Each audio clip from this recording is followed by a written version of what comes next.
Quilava is Mourning, presumably by Riley Was Hair. July 23rd, 2010. Today I decided to go garage sale hunting. My block seemed to be planning a big garage sale weekend, so I decided to go check it out. I purchased a set of handmade oven mitts, a DVD, and an old umbrella. In total, I visited almost all of the garages. However, there was one house that kept drawing me to it. It belonged to an old man. I didn't know much about him, but he always seemed eerie to me. However, I decided to go check out his garage sale. To my surprise, he had a lot of old video games. Game Boy Color cartridges, old Xbox games, and some more recent games as well. Being a rather avid Pokémon fan, I was delighted to see that he had Pokémon Heart Gold for only $15. Such a steal was something I couldn't resist. When I went to purchase it, I asked him why he had so many games. He said they belonged to his son, but he moved away to college and didn't have time to play with them anymore. Since his son doesn't contact him anymore, he doesn't want to keep them. They remind him of his son and how he's no longer with him. After listening to his story, I walked back down to my house to play it. I loaded it up and checked out the game. The current save spot was named John. I can only assume that was the boy's name. I decided I should check out the kid's game, and saw how far he managed to get. It appeared he was in someone's house, but that's all I recognized. Since I myself had Soul Silver, I knew a lot about the game already. He had Quilava, Flaffy, Sparrow, Slowpoke, Sudowoodo, and Rattata. It appeared he hadn't gotten too far into the game, which was a shame. I decided I would talk to people in the house before I left. Then I recognized where I was. I was currently in Goldenrod City, and I was in the house of the woman who told you how much your Pokemon liked you. All she said for Quilava was, "I get the feeling he really trusts you." I talked to my Quilava next, and what it said surprised me. Quilava is trembling with fear. I'd finished the game, and I never heard a Pokemon say that before. I ignored it though and decided to leave. However, there was something in my way. A lack of a door. I searched the entire house, but it seemed like there was no way out. That's strange, I mumbled to myself. Now, how does one get in if they cannot get out? Well, at least now I understood why the kid didn't get very far. I knew I should have just started a new game, but there was somewhat about that room, like I couldn't escape it, mentally. July 24th, 2010. I decided to play the game again. I searched the room again and again looking for something to do or a way out, but again and again I didn't find anything. I decided to talk to my Quilava again. Quilava's flames are going dim. What was the game trying to say? That my Pokemon is going to die soon? After more searching, I found that the tree in the upper right-hand corner could be moved. There was no exit there, though. There was only a plaque that read, 10 days. I contemplated this for a while. What exactly did 10 days mean? Or what was it supposed to mean? I put the game away for now. It was hurting my head trying to understand this. July 25th, 2010. Today I got the game out again. I did some more investigating. I interacted with every object in the room. I found some interesting things that Quilava says. I also noticed that they change depending on which part of the room you're in. If you're in the upper left-hand corner, he'll say 4 different phrases. Quilava is cold. Quilava will frown and shiver. Quilava is scared of his reflection. Quilava will frown and shiver. Quilava is afraid of the sink. Quilava will frown and back away from the sink. Quilava is staring at the refrigerator. Quilava will look towards the fridge. If you are in the upper right-hand corner, he'll say 2 different phrases. Quilava is sad. Quilava will frown. Quilava is staring at the plaque. He doesn't seem to like it. Quilava will frown. If you're in the lower left and right-hand corners, he'll say 3 different phrases. Quilava looks like he's crying. Quilava will frown. Quilava is sticking closely to you. Quilava moves closer to the player. Quilava looks worried. Quilava will frown and shiver. The most interesting reaction I got was that Quilava did not like the plaque in the corner, so I examined it again. 9 days. The plaque seemed to be counting down. This fact scared me a little. I closed the game and put it away for the night. July 26th, 2010. The first thing I did in the room today was look at the plaque. As I suspected, it read, 8 days. I experimented and talked to Quilava. Quilava is staring at the plaque. He seems scared of it. Quilava then stepped backwards. After this, he didn't follow me anymore. He just stayed in the lower right-hand corner. I tried talking to him, but all he said was, "Quilava is mourning." Mourning what? After doing my now daily interactions with everything in the room, I put the game away and went to bed. July 27th, 2010. As usual, I got the game out after lunch. The plaque, as usual, was 1 day less than yesterday. 7 days. I was a little excited and nervous to know what would happen in 7 days. However, I could wait. Today I did some more experimenting with Quilava. Today he started following me again. I decided to see what would happen if I took another Pokemon out. So I tried switching Quilava with Rattata. However, they wouldn't switch. It seemed that Quilava simply had to stay in the first spot.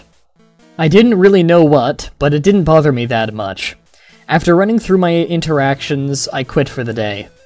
July 28th, 2010. I didn't play the game today. Nothing very eventful occurred. Though I kept wanting to play the game, I didn't have time. July 29th, 2010. Today I got back on the game. Quilava seemed to be really mad at me. He wouldn't talk to me at all. After a while of interactions, I got him to like me again. I was really relieved. I read the plaque today. 5 days. It made sense it went down by 2, since I missed a day after all. I squirmed a little. This was so exciting. However, I noticed that I still couldn't find a way out of the room. I also noticed that I didn't care so much anymore. Today I found some new interactions with the TV. Some of them were a little frightening, though. For instance, instead of talking about normal Pokémon stuff, it would be a news channel that was discussing murders and suicides. I tended to disregard it, though.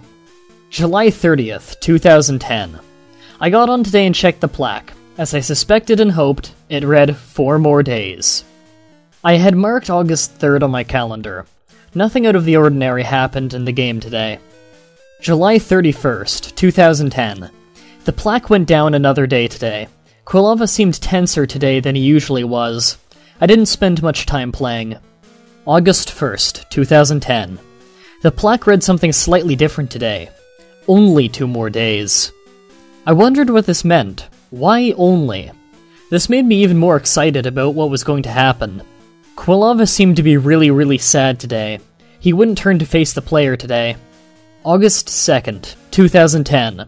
I was really happy and excited today. Tomorrow is the day, the plaque read proudly. It was frightening, though, because Quilava was running recklessly around the house today. I couldn't get him to stop no matter what I did. When I tried to talk to him, all he would say is, "Quilava looks like he's going to cry." I teared up a little bit at this. He was my companion. I didn't want him to be so sad. I didn't see why he was. August 3rd, 2010. Today is the day. However, I feel really dull and sad today. I don't know why. I'm finally home, I get to play the game. Wait, where's Quilava? He's nowhere in the room today. For that matter, the lady wasn't there either. Or the plaque. All that was left was a gravestone in the middle of the room. I walked up to it and pressed A. All it said was, Quilava the Mourning Pokemon. That was Quilava is Mourning. Final thoughts? A very good idea, executed poorly. I was wary at first when this story started, with the main character getting the game from a creepy old man at a garage sale, as that's pretty cliché, but the author went into more detail than usual and strayed from the usual cliché by not having the old man be crazy or not know that he had the game. It was a welcome swerve that I'm happy they didn't go too far with. That being said, there was one other thing that caught my interest right at the start. This story is written in what seems to be diary entries. This brings up a serious plot hole as the styles of writing often clash. Not the entire story is written from the first person. Most of it is, but then you get lines like, "Huh? That's strange," I mumbled to myself. On top of that, this entire story is written passively. He doesn't write about the day's events as if he knows what's going to happen next during the events of that day, even though logically he would. He isn't telling a story, he's writing about what happened that day in his journal. It doesn't make sense for him to write like this. And worst of all, he often puts lines about his history with Pokémon games and whatnot, but if these are diary entries, then why is he writing this? Explaining his history to himself, who knows and experienced the history? These lines are fine in a normal creepypasta because they're telling the story to other people, but this story is presented to us reading his diary. This is a massive gaping plot hole that stretches from the first till last word in the entire story, and is really hard to ignore. I understand that the author put it in because of the rising action of the story is a countdown from day 10, but dating each entry is not the only way to do this. In fact, the plot would be a lot more streamlined and flow better if he didn't. Also, as a side note, as much as the grammar was fine overall, there were a few typos and wrong words used, so spell check wouldn't have picked it up. If the author got a friend or two to proofread the story in detail, these probably would have been noticed and fixed. Usually small typos like that won't get caught by the author and needs to be proofread to be caught. I know we'll probably get some people saying to lay off about the grammar and the typos aren't a big deal, like I usually do, but I have two things to say about that. One, yes, they're not always huge, but the story would be better every time if it didn't have those problems. If it improves the story fixing them, and it can't possibly improve the story by having grammatical errors, then fix them. Don't make excuses for the author, get them to fix the story. And two, we noticed the typo.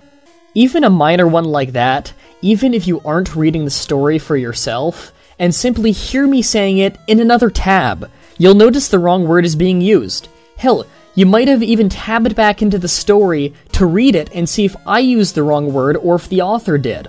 I noticed it, and I'm pretty sure most of you did as well. All of that being said, here's what we're gonna do. We're gonna mentally take out the date stamps like the author should have, and just read it like us reading his story that he wrote to us, not to himself. We will judge the story based on that, and after we've come up with how we feel on that, then we'll add the date marks back in and see how we feel in the end. Well, I say that, but you're just hearing my thoughts in this video. By all means, do this along with me, and if you feel differently, tell me about it in detail in the comments.